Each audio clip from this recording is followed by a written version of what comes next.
Hi! ಎಲ್ರಿಗೂ ನಮಸ್ಕಾರ. Share market in Kannada ಚಾನೆಲ್‌ಗೆ ನಿಮಗೆ ಸ್ವಾಗತ. ಈ ವಾರದಲ್ಲಿ 5 ಮೇನ್ ಬೋರ್ಡ್ ಐಪಿಒಗಳು ಸಬ್ಸ್ಕ್ರಿಪ್ಷನ್‌ಗೆ ಓಪನ್ ಆಗ್ತದೆ.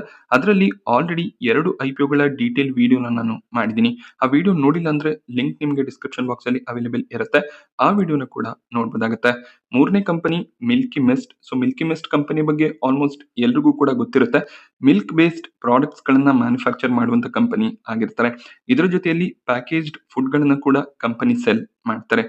ಈ ಒಂದು ಕಂಪನಿಯ ಕಂಪ್ಲೀಟ್ ಡೀಟೇಲ್ಸ್ ಅನ್ನ ಈ ಒಂದು ವಿಡಿಯೋದಲ್ಲಿ ನಾನು ನಿಮಗೆ ಪ್ರೊವೈಡ್ ಮಾಡ್ತೀನಿ. ಫಿನಾನ್ಷಿಯಲ್ಸ್ ಯಾವ ರೀತಿಯಲ್ಲಿದೆ, ಯಾವ ಒಂದು ವ್ಯಾಲ್ಯೂಯೇಷನ್ ನಲ್ಲಿ ಐಪಿಒ ತರ್ತಿದ್ದಾರೆ, ಇಂಪಾರ್ಟೆಂಟ್ ಡೇಟ್ಸ್ ಏನು, ಕಾಂಪಿಟೇಟರ್ಸ್ ಗಳಿಗೆ ಕಂಪೇರ್ ಮಾಡಿದಾಗ ಯಾವ ಒಂದು ವ್ಯಾಲ್ಯೂಯೇಷನ್ ನಲ್ಲಿ ಐಪಿಒ ಬರ್ತದೆ, ಐಪಿಒ ಸ್ಟ್ರೆಂತ್ಸ್ ಅಂಡ್ ವೀಕ್ನೆಸ್ ಎಲ್ಲದರ ಬಗ್ಗೆ ಕಂಪ್ಲೀಟ್ ಇನ್ಫಾರ್ಮೇಶನ್ ಸಿಗುತ್ತೆ. ಹಾಗೆ ವಿಡಿಯೋ ಕೊನೆಯಲ್ಲಿ ಎಷ್ಟು ಗ್ರೇ ಮಾರ್ಕೆಟ್ ಪ್ರೀಮಿಯಂ ನೋಡೋದಕ್ಕೆ ಸಿಗ್ತದೆ, ಈ ಒಂದು ಐಪಿಒ ನಲ್ಲಿ ಲಿಸ್ಟಿಂಗ್ ಇನ್ ಪರ್ಸ್ಪೆಕ್ಟಿವ್ ನಿಂದ ಅಪ್ಲೈ ಮಾಡಬೇಕಾ ಅಥವಾ ಲಾಂಗ್ ಟರ್ಮ್ ವಿಷನ್ ಅನ್ನ ಇಟ್ಕೋಬೇಕಾ, ಅದ್ರ ಬಗ್ಗೆ ಕೂಡ ಸಂಪೂರ್ಣ ಮಾಹಿತಿ ಸಿಗುತ್ತೆ. Milky Mist company actually start ಆಗಿದ್ದು 1999ರಲ್ಲಿ ಪಾರ್ಟ್ನರ್‌ಶಿಪ್ ನಲ್ಲಿ ಈ ಒಂದು ಕಂಪನಿ ಸ್ಟಾರ್ಟ್ ಆಯ್ತು. But real branding Milky mist ಅಂತ ಹೆಸರು ಬಂದಿದ್ದು 2013ರಲ್ಲಿ. ಅದಾದ್ಮೇಲೆ ಕಂಪನಿ ಸ್ಟ್ರಾಂಗ್ ಆಗಿ ಗೇನ್ ಅನ್ನ ಪಡ್ಕೊಂಡಿದೆ. ಈಗ ಭಾರತದಲ್ಲಿ fastest growing premium value dairy company ಕೂಡ ಆಗಿದೆ. ಮಿಲ್ಕಿ ಮಿಸ್ಟ್ 2014ರ ಜುಲೈನಲ್ಲಿ ತಮಿಳುನಾಡಿನಲ್ಲಿ ಫೌಂಡ್ ಆಯ್ತು. ಮೊದಲ ಕಂಪನಿ ಕೇವಲ ಪನ್ನೀರ್ ಮ್ಯಾನುಫ್ಯಾಕ್ಚರಿಂಗ್ ಅನ್ನ ಮಾಡ್ತಿದ್ರು. ಲಾರ್ಜ್ ಸ್ಕೇಲ್ ನಲ್ಲಿ ಪನ್ನೀರ್ ಮ್ಯಾನುಫ್ಯಾಕ್ಚರಿಂಗ್ ಆಗ್ತಿತ್ತು. ಅದಾದ್ಮೇಲೆ cheese, butter, curd, ghee, yogurt ಈ ರೀತಿಯ ಮಿಲ್ಕ್ ಪ್ರಾಡಕ್ಟ್ಸ್ ಗಳನ್ನ ಮ್ಯಾನುಫ್ಯಾಕ್ಚರ್ ಮಾಡೋದಕ್ಕೆ ಸ್ಟಾರ್ಟ್ ಮಾಡ್ಕೊಂಡ್ರು. ಈಗ ರೀಸೆಂಟ್ ಆಗಿ ಫ್ರೋಜನ್ ಫುಡ್ ಗಳು, ready to eat food, ready to cook food ಗಳನ್ನ ಕೂಡ ಕಂಪನಿ ಮ್ಯಾನುಫ್ಯಾಕ್ಚರ್ ಮಾಡಿ ಸೆಲ್ ಮಾಡ್ತಾರೆ. ಕೇವಲ ಮಿಲ್ಕಿ ಮಿಸ್ಟ್ ಬ್ರಾಂಡ್ ಅಷ್ಟೇ ಅಲ್ಲದೆ ಸಬ್ ಬ್ರಾಂಡ್ಸ್ ಆಗಿರುವಂತ smart chef, ಕೆಪೆಲ್ಲಾ, Misty light, Beas ಈ ರೀತಿಯ ಸಬ್ ಬ್ರಾಂಡ್ ಗಳಲ್ಲಿ ಕೂಡ ಪ್ರಾಡಕ್ಟ್ಸ್ ಗಳನ್ನು ಇವರು ಸೆಲ್ ಮಾಡ್ತಾರೆ. ಮಿಲ್ಕಿ ಮಿಸ್ಟ್ ತಮಿಳುನಾಡಿನಲ್ಲಿ ಒಂದು ಪ್ಲಾಂಟ್ ಅನ್ನ ಹೊಂದಿದರೆ ಅಲ್ಲೇ ಇವರ ಕಂಪ್ಲೀಟ್ ಮ್ಯಾನುಫ್ಯಾಕ್ಚರಿಂಗ್ ಆಗುತ್ತೆ. ಯುಎಸ್ಎಫ್ಡಿಎ ಕಡೆಯಿಂದ ಅಪ್ರೂವಲ್ ಹೊಂದಿರುವಂತ ಒಂದು ಮ್ಯಾನುಫ್ಯಾಕ್ಚರಿಂಗ್ ಫೆಸಿಲಿಟಿ ಆಗಿರುತ್ತೆ. 1317 ಪರ್ಮನೆಂಟ್ ಎಂಪ್ಲಾಯೀಸ್ ಗಳನ್ನ ಕಂಪನಿ ಹೊಂದಿದರೆ, ಹಾಗೆ 70,000ಕ್ಕೂ ಹೆಚ್ಚಿನ ರೈತರಿಂದ ಡೈರೆಕ್ಟ್ ಆಗಿ ಹಾಲನ್ನ ಇವರು ಪರ್ಚೇಸ್ ಮಾಡ್ತಾರೆ. ಇವರ ಪ್ಲಾಂಟ್ ನಲ್ಲಿ ಆಲ್ಮೋಸ್ಟ್ 192 ಮೆಟ್ರಿಕ್ ಟನ್ ನಷ್ಟು ಪನ್ನೀರನ್ನ ಪ್ರತಿದಿನ ಮ್ಯಾನುಫ್ಯಾಕ್ಚರ್ ಮಾಡಬಹುದಾಗುತ್ತೆ. ಹಾಗೆ 3.75 lakh touch point retail outlet ಗಳನ್ನ ಕಂಪನಿ ಹೊಂದಿದರೆ ಅಲ್ಲಿ ಇವರ ಪ್ರಾಡಕ್ಟ್ ಸೇಲ್ಸ್ ಆಗುತ್ತೆ. 22 ಸ್ಟೇಟ್ ಗಳಲ್ಲಿ ಪ್ರಾಡಕ್ಟ್ಸ್ ಅನ್ನ ಸೆಲ್ ಮಾಡ್ತಿದ್ದಾರೆ. ಮೇಜರ್ ರೆವಿನ್ಯೂ ಸೋರ್ಸ್ ಪನ್ನೀರೇ ಆಗಿರುತ್ತೆ. 30% ನಷ್ಟು ರೆವಿನ್ಯೂನ ಜನರೇಟ್ ಮಾಡ್ತಾರೆ. ಚೀಸ್ ನಿಂದ 16% ರೆವಿನ್ಯೂ ಜನರೇಟ್ ಆದ್ರೆ, ಕರ್ಡ್ ನಿಂದ 13% ನಷ್ಟು ರೆವಿನ್ಯೂ ಜನರೇಟ್ ಆಗುತ್ತೆ. ಮಿಲ್ಕಿ ಮಿಸ್ಟ್ ಐಪಿಒ ಆಗಸ್ಟ್ 11ಕ್ಕೆ ಸಬ್ಸ್ಕ್ರಿಪ್ಷನ್‌ಗೆ ಓಪನ್ ಆಗಿದೆ. ಆಗಸ್ಟ್ 13ರವರೆಗೂ ಈ ಒಂದು ಐಪಿಒನಲ್ಲಿ ನೀವು ಸಬ್ಸ್ಕ್ರೈಬ್ ಮಾಡ್ಕೋಬಹುದು. Lower price band ₹133 company set ಮಾಡಿದರೆ, 140ರ ಕಟ್ ಆಫ್ ಪ್ರೈಸ್ ಇದೆ. 140ರ ಕಟ್ ಆಫ್ ಪ್ರೈಸ್ ನಲ್ಲೇ ರಿಟೇಲ್ ಕ್ಯಾಟಗರಿಯಲ್ಲಿ ಅಪ್ಲೈ ಮಾಡಬೇಕಾಗುತ್ತೆ. ಮಿನಿಮಮ್ 107 ಶೇರ್ಸ್‌ಗಳಿಗೆ ಅಂದ್ರೆ ಒಂದು ಲಾಟ್‌ಗೆ ನೀವು ಅಪ್ಲೈ ಮಾಡಲೇಬೇಕು. ಅದಕ್ಕೆ ನಿಮಗೆ ₹16,980 ಬೇಕಾಗುತ್ತೆ. ಹಾಗೇನೆ ಐಪಿಒ ಅಲಾಟ್‌ಮೆಂಟ್ ಡೇಟ್ ಆಗಸ್ಟ್ 14 ಆಗಿರುತ್ತೆ. ಆಗಸ್ಟ್ 18 ಐಪಿಒ ಲಿಸ್ಟಿಂಗ್ ಡೇಟ್ ಆಗಿರುತ್ತೆ. ಹಾಗೆ IPO register caffeine technologies limited ಆಗಿದ್ದು, ಇವರ ಒಂದು ವೆಬ್ಸೈಟ್ ನಲ್ಲಿ ಅಲಾಟ್‌ಮೆಂಟ್ ಸ್ಟೇಟಸ್ ಅನ್ನ ಚೆಕ್ ಮಾಡ್ಕೋಬಹುದು. ಕಂಪನಿಯ ಫಿನಾನ್ಷಿಯಲ್ಸ್ ಅನ್ನ ಅಬ್ಸರ್ವ್ ಮಾಡೋದಾದ್ರೆ 2024ರ ಫಿನಾನ್ಷಿಯಲ್ ಇಯರ್ ನಲ್ಲಿ 1820 ಕೋಟಿ ಅರೌಂಡ್ ಅಲ್ಲಿ ರೆವೆನ್ಯೂ ಇತ್ತು. ಅದು 2025ರ ಫಿನಾನ್ಷಿಯಲ್ ಇಯರ್ ಗೆ 2349 ಕೋಟಿಗೆ ಇನ್ಕ್ರೀಸ್ ಆಗಿದೆ. 2026ರ ಫಿನಾನ್ಷಿಯಲ್ ಇಯರ್ ನಲ್ಲಿ 3138 ಕೋಟಿ ರೆವೆನ್ಯೂಸ್ ಡಿಕ್ಲೇರ್ ಆಗಿದೆ.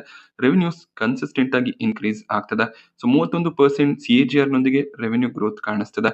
ಹಾಗೆ ಪ್ರಾಫಿಟ್ ನಲ್ಲಿ ಕೂಡ ಕನ್ಸಿಸ್ಟೆಂಟ್ ಗ್ರೋತ್ ಇದೆ. 2024ರ ಫಿನಾನ್ಷಿಯಲ್ ಇಯರ್ ನಲ್ಲಿ 19 ಕೋಟಿ ಇದ್ದಂತ ಪ್ರಾಫಿಟ್ 2026ರ ಫಿನಾನ್ಷಿಯಲ್ ಇಯರ್ ಗೆ 127 ಕೋಟಿಗೆ ಜಂಪ್ ಆಗಿದೆ. ಒಂದು ಸ್ಟ್ರಾಂಗ್ ಗ್ರೋತ್ ಪ್ರಾಫಿಟ್ ನಲ್ಲಿ ಕೂಡ ನೋಡೋದಕ್ಕೆ ಸಿಗ್ತದೆ. ಬಟ್ ಕನ್ಸರ್ನ್ ಇರೋದು ಕಂಪನಿಯ ಸಾಲ, ಡೆಟ್ 1671 ಕೋಟಿಯಷ್ಟು ಕಾಣಿಸ್ತದೆ. ಡೆಟ್ ಟು ಇಕ್ವಿಟಿಯನ್ನು ಅಬ್ಸರ್ವ್ ಮಾಡಿದಾಗ 3.61ರ ಡೆಟ್ ಟು ಇಕ್ವಿಟಿ ರೇಷಿಯೋ ಕಾಣಿಸುತ್ತೆ. ತುಂಬಾನೇ ಹೈಯರ್ ಸೈಡ್ ನಲ್ಲಿ ಡೆಟ್ ಇದೆ. ಡೆಟ್ ಬಿಟ್ರೆ ಪ್ರಾಫಿಟ್ಸ್, ರೆವೆನ್ಯೂಸ್, ಎಬಿಟಾ ಸ್ಟ್ರಾಂಗ್ ಆಗಿ ಕಾಣಿಸುತ್ತೆ. ಕಂಪನಿ ಡೆಟ್ ಅನ್ನ ಕಡಿಮೆ ಮಾಡಲೇಬೇಕಾಗುತ್ತೆ. ಐಪಿಒ ಇಶ್ಯೂ ಸೈಜ್ 1553 ಕೋಟಿ ಆಗಿದ್ದು, 1428 ಕೋಟಿಯ ಫ್ರೆಶ್ ಇಶ್ಯೂ ಇದೆ. ಇದು ಖಂಡಿತವಾಗ್ಲೂ ಪಾಸಿಟಿವ್ ಸೈನ್ ಆಗಿರುತ್ತೆ. 125 ಕೋಟಿ ಮಾತ್ರ ಆಫರ್ ಫಾರ್ ಸೇಲ್ ಅನ್ನ ತರ್ತಿದ್ದಾರೆ. ಅಂದ್ರೆ ಎಕ್ಸಿಸ್ಟಿಂಗ್ ಇನ್ವೆಸ್ಟರ್ಸ್ ಹೆಚ್ಚಾಗಿ ಶೇರ್ಸ್ ಗಳನ್ನ ಸೆಲ್ ಮಾಡ್ತಿಲ್ಲ. ಫ್ರೆಶ್ ಇಶ್ಯೂನೇ ಹೆಚ್ಚಾಗಿ ಕಾಣಿಸ್ತದೆ. ರಿಟೇಲ್ ಕ್ಯಾಟಗರಿಯಲ್ಲಿ 35% ಆಫರ್ ಇರುತ್ತೆ. ಕ್ಯೂಐಬಿ ಕ್ಯಾಟಗರಿಯಲ್ಲಿ 50% ನಷ್ಟು ಆಫರ್ ಇದೆ. 15% ಆಫರ್ ಅನ್ನ ಎಚ್ಎನ್ಐ ಕ್ಯಾಟಗರಿಯಲ್ಲಿ ಮಾಡ್ತಿದ್ದಾರೆ. ಮೀಡಿಯಂ ಸೈಜ್ಡ್ ಐಪಿಒ ಆಗಿರೋದ್ರಿಂದ ರಿಟೇಲ್ ಕೋಟಾನಲ್ಲಿ ಅಲಾಟ್ಮೆಂಟ್ ನ ಚಾನ್ಸಸ್ ಇರುತ್ತೆ. 543 ಕೋಟಿ ಅಮೌಂಟ್ ನ ಐಪಿಒ ಇಶ್ಯೂ ಏನಿದೆ ಅದು ರಿಟೇಲ್ ಕೋಟಾಗೆ ಅಸೈನ್ ಆಗುತ್ತೆ. ಸೊ 1428 ಕೋಟಿಯ ಫ್ರೆಶ್ ಇಶ್ಯೂ ಏನಿದೆ ಅದರಲ್ಲಿ ಕಂಪನಿ 496 ಕೋಟಿಯನ್ನ ಡೆಟ್ ರೀಪೇಮೆಂಟ್‌ನಲ್ಲಿ ಬಳಸ್ತಾರೆ. 1600 ಕೋಟಿ ಅರೌಂಡ್ ಅಲ್ಲಿರುವಂತ ಡೆಟ್ 1200 ಕೋಟಿ, 1100 ಕೋಟಿಗೆ ಡ್ರಾಪ್ ಆಗುತ್ತೆ. ಹಾಗೇನೇ ಕ್ಯಾಪಿಟಲ್ ಎಕ್ಸ್‌ಪೆಂಡಿಚರ್‌ನಲ್ಲಿ 470 ಕೋಟಿ ಅರೌಂಡ್ ಅಲ್ಲಿ ಫಂಡ್‌ನ ಬಳಕೆ ಆಗುತ್ತೆ. ಅಂದ್ರೆ ಇನ್ನೂ ಹೊಸದಾಗಿ ಮ್ಯಾನುಫ್ಯಾಕ್ಚರಿಂಗ್ ಫೆಸಿಲಿಟೀಸ್ ಸ್ಟಾರ್ಟ್ ಆಗ್ಬೋದು. ಬಿಸ್ನೆಸ್ ಅನ್ನ ಇನ್ನೂ ಹೆಚ್ಚಿನ ಸ್ಟೇಟ್‌ಗಳಿಗೆ ಅವರು ಎಕ್ಸ್‌ಪ್ಯಾಂಡ್ ಮಾಡ್ಬೋದು. ಹಾಗೇನೇ ಇಂಟರ್‌ನ್ಯಾಷನಲ್ ಪ್ಲಾನ್ಸ್ ಕೂಡ ಇದೆ. ನ್ಯೂಜಿಲೆಂಡ್, ಮಲೇಷಿಯಾಗೆ ಪ್ರಾಡಕ್ಟ್ಸ್ ಅನ್ನ ಎಕ್ಸ್‌ಪೋರ್ಟ್ ಮಾಡುವಂತ ಪ್ಲಾನ್ಸ್ ಅನ್ನ ಇಟ್ಕೊಂಡಿದ್ದಾರೆ. ಅದಕ್ಕೆ ಕೂಡ ಕಂಪನಿ ಫಂಡ್ ಅನ್ನ ಬಳಸ್ಕೊತಾರೆ. ಹಾಗೆ ವಿಸಿ ಕೂಲರ್ಸ್, ಐಸ್ ಕ್ರೀಮ್ ಫ್ರೀಜರ್ಸ್ ಗಳನ್ನ ಪರ್ಚೇಸ್ ಮಾಡೋದಕ್ಕೆ 155 ಕೋಟಿ ಬಳಕೆ ಮಾಡ್ತೀವಿ ಅಂತ ಹೇಳಿದ್ದಾರೆ. ಹಾಗೆ ಜನರಲ್ ಕಾರ್ಪೊರೇಟ್ ಪರ್ಪಸಸ್ ಗಳಿಗೆ 300 ಕೋಟಿಯಷ್ಟು ಫಂಡ್ ನ ಅವಶ್ಯಕತೆ ಇರುತ್ತೆ. ಸೊ ಈ ರೀತಿಯಲ್ಲಿ ತಮ್ಮ ಒಂದು ಫ್ರೆಶ್ ಇಶ್ಯೂನ ಕಂಪನಿ ಡೈವರ್ಸಿಫೈ ಮಾಡ್ಕೊತಿದ್ದಾರೆ. ವ್ಯಾಲ್ಯೂಯೇಷನ್ ಅನ್ನು ಅಬ್ಸರ್ವ್ ಮಾಡಿದಾಗ 10,000 ಕೋಟಿ ಅರೌಂಡ್ ಅಲ್ಲಿ ಮಾರ್ಕೆಟ್ ಕ್ಯಾಪ್ ನೋಡೋದಕ್ಕೆ ಸಿಗುತ್ತೆ. ₹140 ಪ್ರೈಸ್ ಬ್ಯಾಂಡ್ ಏನ್ ಸೆಟ್ ಮಾಡಿದ್ದಾರೆ ಆ ಒಂದು ಪ್ರೈಸ್ ನಲ್ಲಿ ಲಿಸ್ಟ್ ಆದ್ರೆ ಇನ್ನು ಹೆಚ್ಚಿನ ಪ್ರೈಸ್ ನಲ್ಲಿ ಲಿಸ್ಟ್ ಆದ್ರೆ ಮಾರ್ಕೆಟ್ ಕ್ಯಾಪ್ ಕೂಡ ಇನ್ಕ್ರೀಸ್ ಆಗುತ್ತೆ. ಅದೇ ರೀತಿಯಲ್ಲಿ ಪಿಇ ಕೂಡ ಇನ್ಕ್ರೀಸ್ ಆಗುತ್ತೆ. ಸದ್ಯಕ್ಕೆ 70ರ ಪಿಇ ಯಲ್ಲಿ ಐಪಿಒ ಬರ್ತಿದೆ. ಬಟ್ ಪ್ರೈಸ್ ಹೆಚ್ಚಾಗಿ ನೋಡೋದಕ್ಕೆ ಸಿಕ್ತಾಗ ಅಂದ್ರೆ 160, 170ರ ಪ್ರೈಸ್ ನಲ್ಲಿ ಲಿಸ್ಟ್ ಆದಾಗ ಪಿಇ ಕೂಡ ಇನ್ಕ್ರೀಸ್ ಆಗುತ್ತೆ. Return on net worth strong ಆಗಿದೆ. 33% ನ ರಿಟರ್ನ್ ಆನ್ ನೆಟ್ ವರ್ತ್ ನೋಡೋದಕ್ಕೆ ಸಿಗುತ್ತೆ. ಅರ್ನಿಂಗ್ ಪರ್ ಶೇರ್ ₹2 ಅರೌಂಡ್ ಅಲ್ಲಿ ಕಾಣಿಸ್ತಿದೆ. ಕಾಂಪಿಟೇಟರ್ಸ್ ಅನ್ನ ಅಬ್ಸರ್ವ್ ಮಾಡಿದಾಗ ಡೊಡ್ಲಾ ಡೈರಿ ಡೈರೆಕ್ಟ್ ಕಾಂಪಿಟೇಟರ್ ಆಗಿರ್ತಾರೆ. ಈ ಕಂಪನಿ 24ರ ಪಿ ಯಲ್ಲಿ ಟ್ರೇಡ್ ಆಗ್ತದೆ. ಸೊ ದೊಡ್ಲಾ ಡೈರಿಗೆ ಕಂಪೇರ್ ಮಾಡಿದಾಗ ಮಿಲ್ಕಿ ಮಿಸ್ಟ್ ಎಕ್ಸ್ಪೆನ್ಸಿವ್ ವ್ಯಾಲ್ಯೂಸ್ ನಲ್ಲಿ ಐಪಿಒ ತರ್ತಿದ್ದಾರೆ. ಬಟ್ ಮಿಲ್ಕಿ ಮಿಸ್ಟ್ ಕೇವಲ ಡೈರಿ ಬ್ರಾಂಡ್ ಅಷ್ಟೇ ಅಲ್ಲದೆ ಪ್ಯಾಕೇಜ್ಡ್ ಫುಡ್ ಗಳನ್ನ ಕೂಡ ಸೆಲ್ ಮಾಡ್ತಾರೆ. ಸೊ ಪ್ಯಾಕೇಜ್ಡ್ ಫುಡ್ ಕೆಟಗರಿಯಲ್ಲಿ ಬ್ರಿಟಾನಿಯಾ, ನೆಸ್ಲೆ ಇವರ ಕಾಂಪಿಟೇಟರ್ ಆಗಿರ್ತಾರೆ. ಸೊ ಬ್ರಿಟಾನಿಯಾ 52ರ ಪಿ ಯಲ್ಲಿ ಟ್ರೇಡ್ ಆಗ್ತಿದ್ರೆ ನೆಸ್ಲೆ 80ರ ಪಿ ಯಲ್ಲಿ ಟ್ರೇಡ್ ಆಗ್ತದೆ. ಬಟ್ ಮಿಲ್ಕಿ ಮಿಸ್ಟ್ ಸ್ವಲ್ಪ ಎಕ್ಸ್ಪೆನ್ಸಿವ್ ವ್ಯಾಲ್ಯೂಸ್ ನಲ್ಲಿ ಐಪಿಒ ತರ್ತಿದ್ದಾರೆ. Return on net worth strong ಆಗಿ ಕಾಣಿಸುತ್ತೆ. ಸೊ ಈ ಒಂದು ಕಂಪನಿಯ ಸ್ಟ್ರೆಂತ್ ಮತ್ತೆ ವೀಕ್ನೆಸ್ ಅನ್ನ ನಾವು ಅಬ್ಸರ್ವ್ ಮಾಡಿದಾಗ ಒಂದು ಲಾರ್ಜೆಸ್ಟ್ ಪ್ರೈವೇಟ್ ಪನ್ನೀರ್ ಬ್ರ್ಯಾಂಡ್ ಆಗಿರ್ತಾರೆ. ಸೊ ಓವರ್ ಆಲ್ ಭಾರತದಲ್ಲಿ ಪನ್ನೀರ್ ಏನ್ ಮ್ಯಾನುಫ್ಯಾಕ್ಚರ್ ಆಗಿ ಸೇಲ್ ಆಗುತ್ತೆ ಅದರಲ್ಲಿ 19% ನಷ್ಟು ಶೇರ್ ಈ ಒಂದು ಕಂಪನಿ ಹೊಂದಿದ್ದಾರೆ. ಹಾಗೇನೆ ಪ್ರತಿ ಲೀಟರ್ ಮಿಲ್ಕ್ ರಿಯಲೈಸೇಷನ್ ಅಬ್ಸರ್ವ್ ಮಾಡಿದಾಗ ಸ್ಟ್ರಾಂಗ್ ರಿಯಲೈಸೇಷನ್ ಕಾಣಿಸುತ್ತೆ. ಯಾಕೆಂದ್ರೆ ಪ್ರೀಮಿಯಂ ಪ್ರೈಸ್ ಕೆಟಗರಿಯಲ್ಲಿ ಕಂಪನಿ ಪ್ರಾಡಕ್ಟ್ಸ್ ಗಳನ್ನ ಸೆಲ್ ಮಾಡ್ತಾರೆ. ನಮ್ಮ ಪ್ರಾಡಕ್ಟ್ ಅಡಲ್ಟ್ರೇಟೆಡ್ ಅಲ್ಲ ಅನ್ನುವಂತ ಬ್ರ್ಯಾಂಡ್ ಅನ್ನ ಇಟ್ಕೊಂಡು ಸೊ ಪ್ರೀಮಿಯಂ ಪ್ರೈಸಿಂಗ್ ಅನ್ನ ಕಂಪನಿ ಸೆಟ್ ಮಾಡಿದ್ದಾರೆ. ಇವರ ಪನ್ನೀರ್ ಆಗಿರ್ಬೋದು, ಘೀ ಆಗಿರ್ಬೋದು ಸ್ವಲ್ಪ ಮಟ್ಟಿಗೆ ನಂದಿನಿ, ಅಮೂಲ್, ದೊಡ್ಲ ಡೈರಿ ಪ್ರಾಡಕ್ಟ್ಸ್ ಗಳಿಗಿಂತ ಹೆಚ್ಚಿನ ಪ್ರೈಸ್ ನಲ್ಲಿ ಸೆಲ್ ಆಗುತ್ತೆ. ಸೊ ಒಂದು ಪ್ರೀಮಿಯಂ ಕೆಟಗರಿಯಲ್ಲಿ ಬರುವಂತ ಪ್ರಾಡಕ್ಟ್ ಬ್ರ್ಯಾಂಡ್ ಆಗಿರುತ್ತೆ. ಆದ್ರಿಂದ ರಿಯಲೈಸೇಷನ್ ಕೂಡ ಹೆಚ್ಚಾಗಿ ಕಾಣಿಸುತ್ತೆ. ಯಾಕೆಂದ್ರೆ ರೈತರಿಂದ ನಾರ್ಮಲ್ ಪ್ರೈಸ್ ನಲ್ಲಿ ಮಿಲ್ಕ್ ಅನ್ನ ಪರ್ಚೇಸ್ ಮಾಡ್ತಾರೆ. ಬಟ್ ಒಂದು ಹೈಯರ್ ಪ್ರೈಸ್ ನಲ್ಲಿ ಸೆಲ್ ಮಾಡೋದ್ರಿಂದ ರೆವೆನ್ಯೂಸ್ ಕೂಡ ಜಾಸ್ತಿನೇ ಕಾಣಿಸುತ್ತೆ. ರೆವೆನ್ಯೂ ಗ್ರೋತ್ ಕೂಡ ಬೇರೆ ಬ್ರ್ಯಾಂಡ್ ಗಳಿಗೆ ಕಂಪೇರ್ ಮಾಡಿದಾಗ ತುಂಬಾನೇ ಸ್ಟ್ರಾಂಗ್ ಆಗಿ ಕಾಣಿಸುತ್ತೆ. ಹಾಗೆ ಕೆಲವೊಂದಿಷ್ಟು ರಿಸ್ಕ್‌ಗಳು ಕೂಡ ಇದೆ. ಮೇಜರ್ ಆಗಿ ಡೆಟ್ ಲೋಡ್ ತುಂಬಾನೇ ಹೆಚ್ಚಾಗಿ ಕಾಣಿಸ್ತಿದೆ. ಐಪಿಒ ಅಮೌಂಟ್ ಬಂದ್ಮೇಲೆ ಸ್ವಲ್ಪ ಮಟ್ಟಿಗೆ ಡೆಟ್ ಕಡಿಮೆ ಆಗುತ್ತೆ. But still debt higher levels ನಲ್ಲೇ ಇದೆ. ಕೇವಲ ಒಂದು ಮ್ಯಾನುಫ್ಯಾಕ್ಚರಿಂಗ್ ಫೆಸಿಲಿಟಿ ಸದ್ಯಕ್ಕೆ ನೋಡೋದಕ್ಕೆ ಸಿಗ್ತಿದೆ. ಆದ್ರಿಂದ ಕಂಪನಿ ಬೇರೆ ಬೇರೆ ಸ್ಟೇಟ್‌ಗಳಿಗೆ ಎಕ್ಸ್‌ಪ್ಯಾಂಡ್ ಮಾಡೋದು ಸ್ವಲ್ಪ ಕಷ್ಟ ಆಗ್ತದೆ. ಇನ್ನೊಂದೆರಡು ಮ್ಯಾನುಫ್ಯಾಕ್ಚರಿಂಗ್ ಫೆಸಿಲಿಟೀಸ್ ಸ್ಟಾರ್ಟ್ ಆದ್ರೆ ಬಿಸ್ನೆಸ್ ಅನ್ನ ಇನ್ನಷ್ಟು ಎಕ್ಸ್‌ಪ್ಯಾಂಡ್ ಮಾಡ್ಬೋದಾಗುತ್ತೆ.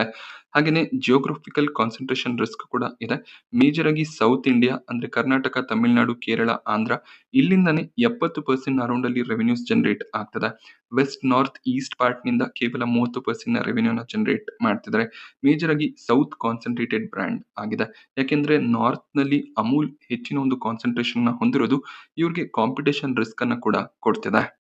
ಹಾಗೆ ಕರ್ನಾಟಕದಲ್ಲಿ ನಂದಿನಿ ಒಂದು ಫೇಮಸ್ ಬ್ರ್ಯಾಂಡ್ ಆಗಿರೋದ್ರಿಂದ ಕರ್ನಾಟಕದಲ್ಲಿ ಕೂಡ ಹೆಚ್ಚಿನ ಒಂದು ಪ್ರಾಮುಖ್ಯತೆಯನ್ನ ಈ ಒಂದು ಬ್ರ್ಯಾಂಡ್ ಪಡ್ಕೋತಿಲ್ಲ. ಸೊ ಫ್ಯೂಚರ್ ಗ್ರೋತ್ ಸ್ಟ್ರಾಟಜಿನ ನಾವು ಅಬ್ಸರ್ವ್ ಮಾಡೋದಾದ್ರೆ ಕಂಪನಿ ರಿಟೇಲ್ ಪೆನಿಟ್ರೇಷನ್ ಅನ್ನ ಇನ್ಕ್ರೀಸ್ ಮಾಡಬೇಕು ಅಂತ ಇದ್ದಾರೆ. ಆಲ್ರೆಡಿ ಸಾಕಷ್ಟು ಔಟ್ಲೆಟ್ಸ್ ಇದ್ರೂ ಕೂಡ ಇನ್ನೂ ಹೆಚ್ಚಿನ ಔಟ್ಲೆಟ್ಸ್ ಗಳನ್ನ ಸ್ಟಾರ್ಟ್ ಮಾಡುವಂತ ಚಾನ್ಸಸ್ ಇದೆ. ಹಾಗೆ ಐಸ್ ಕ್ರೀಮ್ ಪೆನಿಟ್ರೇಷನ್ ಅನ್ನ ಕೂಡ ಜಾಸ್ತಿ ಮಾಡಬೇಕು ಅಂತ ಇದ್ದಾರೆ. ಹಾಗೆ ತಮ್ಮ ಒಂದು ಮ್ಯಾನುಫ್ಯಾಕ್ಚರಿಂಗ್ ಕೆಪಾಸಿಟಿಯನ್ನ ಎಕ್ಸ್ಪ್ಯಾಂಡ್ ಮಾಡುವಂತ ಚಾನ್ಸಸ್ ಗಳು ಕೂಡ ಇದೆ. ವೇ ಪ್ರೋಟೀನ್ ಕಾನ್ಸಂಟ್ರೇಟ್ಸ್ ಆಗಿರ್ಬೋದು, ಲ್ಯಾಕ್ಟೋಸ್ ಪ್ಲಾಂಟ್, ಯೋಗರ್ಟ್ ಪ್ಲಾಂಟ್ ಈ ರೀತಿಯಲ್ಲಿ ಪ್ಯಾಕಿಂಗ್ ಲೈನ್ಗೆ ಕೂಡ ಎಂಟರ್ ಆಗಬೇಕು ಅಂತ ಇದ್ದಾರೆ. ಇದರ ಜೊತೆಯಲ್ಲಿ ತಮ್ಮ ಒಂದು ಮಿಲ್ಕ್ ಪ್ರೊಕ್ಯೂರ್ಮೆಂಟ್ ಅನ್ನ ಇನ್ಕ್ರೀಸ್ ಮಾಡಬೇಕು ಅಂತ ಇದ್ದಾರೆ. ಇನ್ನು ಹೆಚ್ಚಿನ ಫಾರ್ಮರ್ಸ್ ಗಳನ್ನ ಇನ್ಕ್ಲೂಡ್ ಮಾಡಿ ಹೆಚ್ಚಿನ ಮಿಲ್ಕ್ ಪ್ರೊಕ್ಯೂರ್ಮೆಂಟ್ ಮಾಡುವಂತ ಪ್ಲಾನ್ಸ್ ಗಳು ಕೂಡ ಇದೆ. ಹಾಗೆ ಎಮರ್ಜಿಂಗ್ ಕ್ಯಾಟಗರಿಗಳಲ್ಲಿ ಹೆಚ್ಚಿನ ಒಂದು ಪ್ರಾಡಕ್ಟ್ಸ್ ಗಳನ್ನ ತರಬೇಕು ಅಂತಿದ್ದಾರೆ. ಆಲ್ರೆಡಿ ಹೇಳಿದ ರೀತಿಯಲ್ಲಿ ice creams, chocolate, health related products ಗಳನ್ನ ಹೆಚ್ಚಾಗಿ ಇಂಟ್ರೊಡ್ಯೂಸ್ ಮಾಡುವಂತ ಪ್ಲಾನ್ ಇದೆ. ಹಾಗೆ ಒಂದು ಬ್ರಾಂಡ್ ಬಿಲ್ಡ್ ಮಾಡೋದಕ್ಕೆ ಈ ಒಂದು ಐಪಿಒ ತರ್ತಿದ್ದಾರೆ. ಸೊ ಡಿಜಿಟಲ್ ಚಾನೆಲ್ಗಳಲ್ಲಿ ಮಾರ್ಕೆಟಿಂಗ್ ಅನ್ನ ಕೂಡ ಮಾಡ್ತಿದ್ದಾರೆ. ಮುಂದಿನ ದಿನಗಳಲ್ಲಿ ಇನ್ನೂ ಹೆಚ್ಚಿನ ಔಟ್ಲೆಟ್ ಗಳಿಗೆ ರೀಚ್ ಮಾಡುವಂತ ಪ್ಲಾನ್ಸ್ ಇದೆ. ಹಾಗೆ ಆಲ್ರೆಡಿ ಹೇಳಿದ ರೀತಿಯಲ್ಲಿ ಮಲೇಷಿಯಾ, ನ್ಯೂಜಿಲೆಂಡ್‌ಗೆ ಪ್ರಾಡಕ್ಟ್ಸ್ ಅನ್ನ ಎಕ್ಸ್‌ಪೋರ್ಟ್ ಮಾಡುವಂತ ಪ್ಲಾನ್ ಅನ್ನ ಇಟ್ಕೊಂಡಿದ್ದಾರೆ. ಮೇಜರ್ ಆಗಿ ಫ್ರೋಜನ್ ಫುಡ್ ಗಳನ್ನ ಇವರು ಎಕ್ಸ್‌ಪೋರ್ಟ್ ಮಾಡುವಂತ ಪ್ಲಾನ್ಸ್ ಇದೆ. ಸೊ ಕೊನೆಯದಾಗಿ ಗ್ರೇ ಮಾರ್ಕೆಟ್ ಪ್ರೀಮಿಯಂ ಅನ್ನು ಅಬ್ಸರ್ವ್ ಮಾಡಿದಾಗ 15% ಲಿಸ್ಟಿಂಗ್ ಗೇನ್ ಎಕ್ಸ್ಪೆಕ್ಟೇಷನ್ ಇದೆ. ₹140 ಪ್ರೈಸ್ ಬ್ಯಾಂಡ್ ಅನ್ನ ಕಂಪನಿ ಸೆಟ್ ಮಾಡಿದ್ದಾರೆ. ಬಟ್ 161 ಅರೌಂಡ್ ಅಲ್ಲಿ ಲಿಸ್ಟಿಂಗ್ ಬರ್ಬೋದು ಅನ್ನೋದು ಒಂದು ಎಕ್ಸ್ಪೆಕ್ಟೇಷನ್ ಇದೆ. ಬಟ್ ಪ್ರೀಮಿಯಮ್ಸ್ ಆಗಾಗ ಚೇಂಜ್ ಆಗ್ತಿರುತ್ತೆ. ಕೊನೆ ದಿನದವರೆಗೂ ವೆಯ್ಟ್ ಮಾಡಿ ಆಮೇಲೆ ಡಿಸಿಷನ್ ಅನ್ನ ತಗೋಬಹುದಾಗುತ್ತೆ. ಇಷ್ಟೇ ಪ್ರೀಮಿಯಮ್ಸ್ ಇದ್ರೆ ಲಿಸ್ಟಿಂಗ್ ಗೇನ್ ನ ಪರ್ಸ್ಪೆಕ್ಟಿವ್ ನಿಂದ ಅಪ್ಲೈ ಮಾಡಬಹುದು. ಹಾಗೇನೆ ಲಾಂಗ್ ಟರ್ಮ್ ವೆಲ್ತ್ ನಾವು ನೋಡೋದಾದ್ರೆ ಕಂಪನಿ ಒಳ್ಳೆ ಒಂದು ಫ್ಯೂಚರ್ ಗ್ರೋತ್ ಸ್ಟ್ರಾಟಜಿಯನ್ನ ಹೊಂದಿದ್ದಾರೆ. ಬಟ್ ಸ್ವಲ್ಪ ಮಟ್ಟಿಗೆ ವ್ಯಾಲ್ಯೂಯೇಷನ್ ಎಕ್ಸ್ಪೆನ್ಸಿವ್ ಆಗಿ ಕಾಣಿಸ್ತದೆ. ಯಾವ ರೀತಿಯಲ್ಲಿ ರೆವೆನ್ಯೂ ಗ್ರೋತ್, ಪ್ರಾಫಿಟ್ ಗ್ರೋತ್ ಅನ್ನ ಮೇಂಟೈನ್ ಮಾಡ್ತಾರೆ ಅದು ಚಾಲೆಂಜ್ ಆಗಿರುತ್ತೆ. ಸೊ ಕ್ವಾರ್ಟರ್ಲಿ ಪರ್ಫಾರ್ಮೆನ್ಸ್ ಅನ್ನ ಅಬ್ಸರ್ವ್ ಮಾಡ್ತಾ ಲಾಂಗ್ ಟರ್ಮ್ ಸ್ಟ್ರಾಟಜಿಯನ್ನ ಬಿಲ್ಡ್ ಮಾಡ್ಕೋಬಹುದಾಗುತ್ತೆ. ಸೊ ಮಿಲ್ಕಿ ಮಿಸ್ಟ್ ಕಂಪನಿ ಬಗ್ಗೆ ನಾನು ನಿಮಗೆ ಪ್ರೊವೈಡ್ ಮಾಡಿದಂತ ಇನ್ಫಾರ್ಮೇಶನ್ ನಿಮಗೆ ಹೆಲ್ಪ್ಫುಲ್ ಆಗುತ್ತೆ ಅಂತ ಅನ್ಕೊಂಡಿದ್ದೀನಿ. ಈ ಒಂದು ವಿಡಿಯೋ ಇಷ್ಟ ಆದ್ರೆ ದಯವಿಟ್ಟು ವಿಡಿಯೋನ ಲೈಕ್ ಮಾಡಿ. ಹಾಗೆ ಚಾನಲ್ಗೆ ಸಬ್ಸ್ಕ್ರೈಬ್ ಆಗಿಲ್ಲ ಅಂದ್ರೆ ದಯವಿಟ್ಟು ಸಬ್ಸ್ಕ್ರೈಬ್ ಮಾಡ್ಕೊಳ್ಳಿ. ಸೊ ಇದೇ ರೀತಿಯ IPO ರಿವ್ಯೂಸ್, ಮಾರ್ಕೆಟ್ ಅಪ್ಡೇಟ್ಸ್ ಅನ್ನ ರೆಗ್ಯುಲರ್ ಆಗಿ ನಾನು ನಿಮಗೆ ಪ್ರೊವೈಡ್ ಮಾಡ್ತಿರ್ತೀನಿ.